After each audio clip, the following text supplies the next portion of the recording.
닌자 컨셉이지만 사실 일본 본연의 모습보다는 여러가지로 해외 팬들에게 어필할 만한 컨셉이 다소 보인다. 아오 닌자부터 영국에서 마법을 배운다는 설정의 메카가 드래곤이고, 추가 전사인 스타 닌자는 카우보이 풍의 변신기도 햄버거 모양으로 아메리칸 닌자의 모습을 보여준다. 제작 발표회에서도 해외 팬들도 기대해달라고 언급하며 해외 팬들에게 강하게 어필했다. 방영 불가 판정을 받을 거라 생각했던 모두의 예상과 달리 국내에 정식으로 수입해 방영되었다.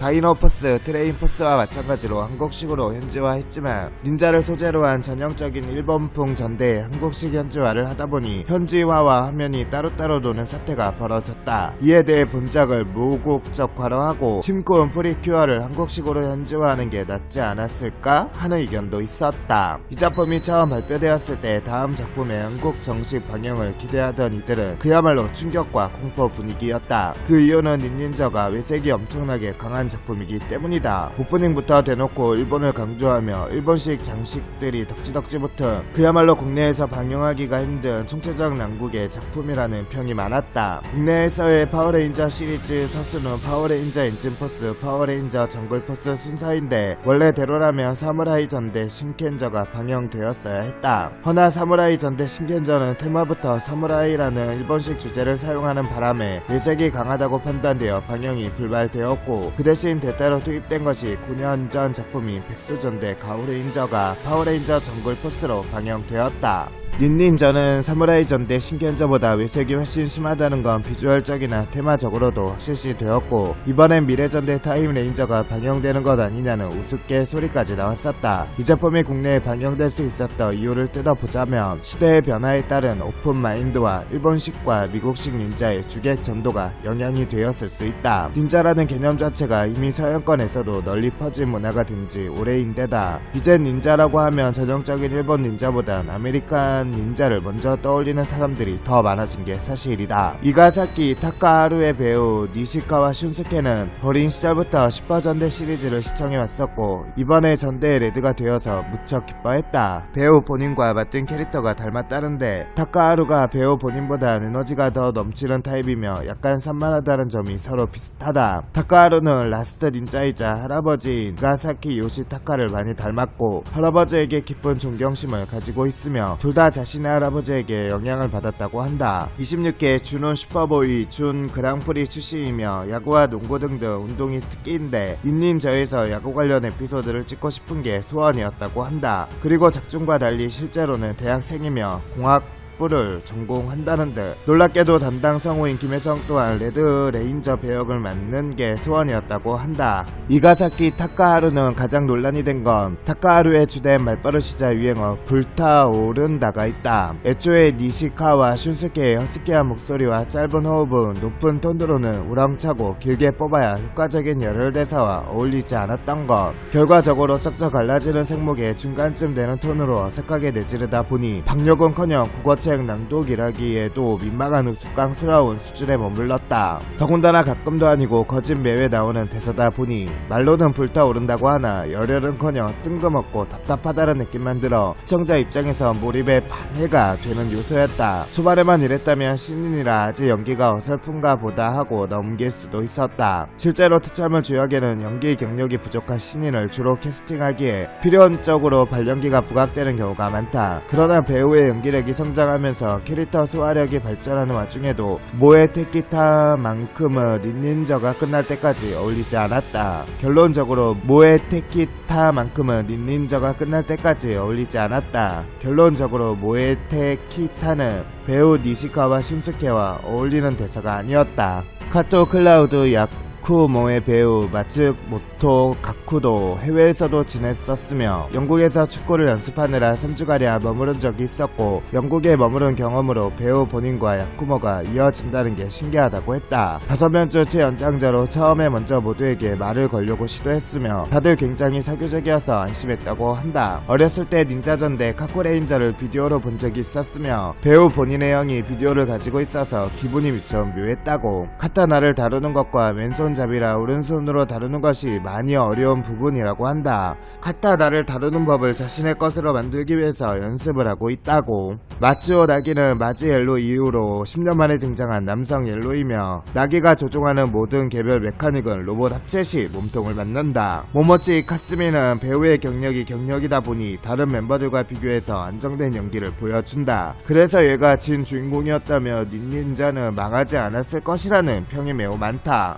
긴지 타키가와는 초반에 변신할 때는 모자를 벗고 변신하지만 급하면 그냥 모자를 쓴 채로 변신한다. 신하 유스케의 담당 배우 시오야 수는 가난한 성장 환경 속에서 자라며 봉쇄를 많이 다니는 듯 좋은 이미지를 쌓아오고 있었으나 2014년에 모델 토미나가 아이와 요리 연구가 소노야마 마키에와의 양다리 문제가 불거지고 기자회견에서 이를 시인하면서 일본 연예계를 뒤흔들었음은 물론 우리나라 특촬 팬들 사이에서도 화제가 되었다. 본인의 연기자 커리어에도 힘이 생겼으나 등장 이듬해인 2015년 수리검 전대 닌닌저의 얼굴을 비추고 이후에도 방송 및 무대 활동 그리고 봉사활동에 전념하는 모습을 보이고 있다. 키바오니 겐게치는 전투력 별이 10개, 특수능력 별이 10개, 전문 분야 별이 10개로 합계가 무려 별 30개나 되는 괴물이다. 본래라면 패왕 합체로 대응했어야 했지만 라이온 하우가 사용 불능이었던 건지 일반 게키 아츠 다이오로 대응했다. 이런 무지막지한 녀석을 패왕 게치 아츠 다이오도 아닌 게키 아츠 다이오로 이긴 것이 기적이다. 아리 아케노 카타는 의외로 유럽 쪽에도 어느정도 연줄이 있는지 유럽 쪽에서 활동하는 요괴 드라큘라, 늑대인간 프랑케를 불러들였고 공룡전대 슈레인저의 라미나, 초력전대 오레인저의 황비, 히스테리아 이후 세번째 유부녀 계열 악역 캐릭터다. 치고머리 마사 카게는 코에이의 삼국지 시리즈에 출연해도 될 정도의 훌륭한 디자인 싱크로율을 자랑한다. 앞에 군사라는 설정도 그렇거니와 쓰고 있는 관모 같은 디자인 등을 볼 때 삼국지 시리즈의 군사 참모 캐릭터들을 모티브로 삼은 듯하다. 닌자 1번도는 닌닌저의 주력 무기인 거미자 변신 아이템으로 후전전대 큐리저의 가브리 볼버에 이은 변신기 겸 무기 아이템이다. 다만 미국 리메이크판인 파워레인저 닌자 스틸에서는 카라쿠리 병검이 변신기 기능을 겸하게 되면서 닌자 1번도의 변신기 기능이 없어졌다. 거미 메인 변신 아이템으로 등장한 것은 슈퍼전대 사상 최초이다. 닌 수리검을 세트한 뒤 3개의 버튼 중 하나를 누르고 닌 수리검을 돌리면 기믹이 발동된다. 슈리켄진에 탑승 시 홀더에 꽂으면 조종 레버가 든다. 오토보니는 기존 메카의 모티브와는 달리 동물과 탈 것의 구분 경계가 무너져 있어 대부분 통일성이 없다는 의견이 많이 나오는 편이다. 다만 이건 이해해야 하는 점이 슈퍼전대 대상은 저연령층이다. 닌자를 모티브로 만든 메카라고 하지만 인풍전대 허리케인저도 닌자와 연관없는 동물 디자인이나 곤충 디자인이 나오기 때문이다. 또한 닌자 전대 카쿠레인저도 첫 메카가 닌자가 아닌 쇼군으로 등장하기 때문에 디자인 통일에 대해서는 너무 진지하게 생각하지 말자. 오토보닌 메카는 하이파 르시아 테리오를 제외한 역대 슈퍼전대 메카 중에서 힘을 비교 없이 밀어붙인다는 장점이 있다. 또한 모든 오토보니는 무언가 원거리 기술을 탑재하고 있다. 그럴 것 같지 않은 시노비 마루나 왕 마루마저 오토보닌용 카라쿠리 병검이나 빈 공격을 보유한다. 슈리켄즈는 로봇의 형상이 거대 인형에 인간이 탑승한 모습의 로봇이라 좀 깬다는 의견이 있었는데 전작 주역 메카가 워낙 초공극갱이어서 그런지 대부분의 반응은 호의적인 편. 영화 에일리언 시리즈의 파워로더 같은 파워드 시추를 떠올리는 사람들도 많은 듯. 덤으로 간만에 나온 통일감 있는 바탕색과 코어 변환에 따른 로봇의 다양한 변형에 대부분 평이 괜찮다고 한다. 그런데 로봇 콕핏이 가만 형태를 띠고 있어서 주공과 가신 관계라도 같이 서서 싸움, 시켄저와 완전 대비된다는 의견이 많은 편이다. 게키 아츠다이오는 기존의 전대 메카는 무장, 슈퍼 합체를 제외한 기본 합체 최대수가 5대를 넘지 않았는데 이번에는 추가 전사 분량을 포함해 최초로 6대가 합체하는 메카로 나와 주목을 끌고 있다. 그런데 사실 자세히 보면 호우 마루는 없어도 멀쩡한 한 대 분이 나오기 때문에 그냥 장식에 가깝다. 원래 6인 합체일 경우 플러스 1일 때는 날개나 무장 특수 기믹으로 사용되지만 그런 식으로 넣으면 나중에 라이온 하우 아이 합체 시에 잉여 파츠가 생겨버리기 때문에 울며 거저 먹기로 이렇게 넣은 듯하다. 슈퍼전대 시리즈는 1년간 4콜 분량으로 제작되는 드라마이며 각 콜마다 진행되는 이야기 형식이 상당히 정형화된 장르에 속한다. 1콜에서는 주역들이 모인 이유와 이외 분량의 소개성 개인 에피소드 및 적대 세력의 침략 동기와 간부 소개를 다루고 2콜에서는 본격적인 이야기 전개와 함께 주역 멤버들 중에서 둘 정도 묶어서 대립 협동하는 에피소드와 씬 신전사의 등장 및 새로운 간부 또는 적대 세력의 강화를, 성골에서는 적들의 강화가 크게 다랬기에 주역 멤버들에게 강화 이벤트가 발생. 이 개인 에피소드가 더욱 깊게 전개됨과 함께 추가적으로 적들은 그들 간의 알력 다툼이나 이욕에 대한 이야기도 다루게 된다. 그리고 사건은 모든 이야기를 마무리 짓는 최종 장으로서 레드 중심으로 펼쳐지며 주요 간부들의 리타이어와 주역 멤버들의 결의, 보스와의 결전으로 끝을 맺는다. 그러나 닌텐조는 이런 기본적인 틀을 무시하며